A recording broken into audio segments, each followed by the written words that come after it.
বিসমিল্লাহির রহমানির রহিম। আয়েশা রাদিয়াল্লাহু তাআলা থেকে বর্ণিত, রাসূল সাল্লাল্লাহু আলাইহি ওয়াসাল্লাম বলেছেন, আল্লাহ কোমল, তিনি কোমলতাকে ভালোবাসেন, আর তিনি কোমলতার প্রতি যত অনুগ্রহ করেন, কঠোরতা এবং অন্য কোনো আচরণের প্রতি তত অনুগ্রহ করেন না।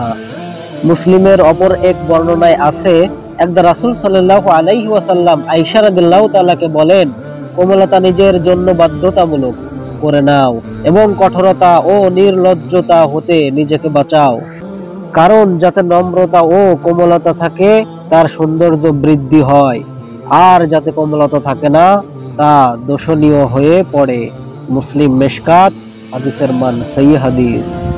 জারির রাদিয়াল্লাহু তাআলা থেকে বর্ণিত, জারির রাদিয়াল্লাহু তাআলা নবী করিম সাল্লাল্লাহু আলাইহি ওয়াসাল্লাম হতে বর্ণনা করেন, তিনি বলেন, যাকে কোমলতা ও নম্রতা হতে বঞ্চিত করা হয় তাকে যাবতীয় কল্যাণ হতে বঞ্চিত করা হয়। মুসলিম মেশকাত, হাদিসের মান সহিহ হাদিস। ইবনে ওমর রাদিয়াল্লাহু তাআলা থেকে বর্ণিত, রাসূল সাল্লাল্লাহু আলাইহি ওয়াসাল্লাম এক আনসারী ব্যক্তির পাশ দিয়ে যাচ্ছিলেন। তখন সে তার ভাইকে লজ্জা করার ব্যাপারে উপদেশ দিচ্ছিল। তখন রাসূল সাল্লাল্লাহু আলাইহি ওয়াসাল্লাম বললেন, তাকে ছেড়ে দাও, কারণ লজ্জা হলো ঈমানের অংশ।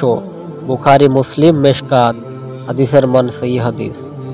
ইমরান ইবনে হুসাইন রাদিয়াল্লাহু তাআলা থেকে বর্ণিত, রাসূল সাল্লাল্লাহু আলাইহি ওয়াসাল্লাম বলেছেন, লজ্জা কল্যাণ ছাড়া আর কিছুই নিয়ে আসে না। অপর এক বর্ণনায় রয়েছে, লজ্জার সবকিছুই কল্যাণ। বুখারী, মুসলিম মেশকাত, হাদিসের মান সহিহ হাদিস।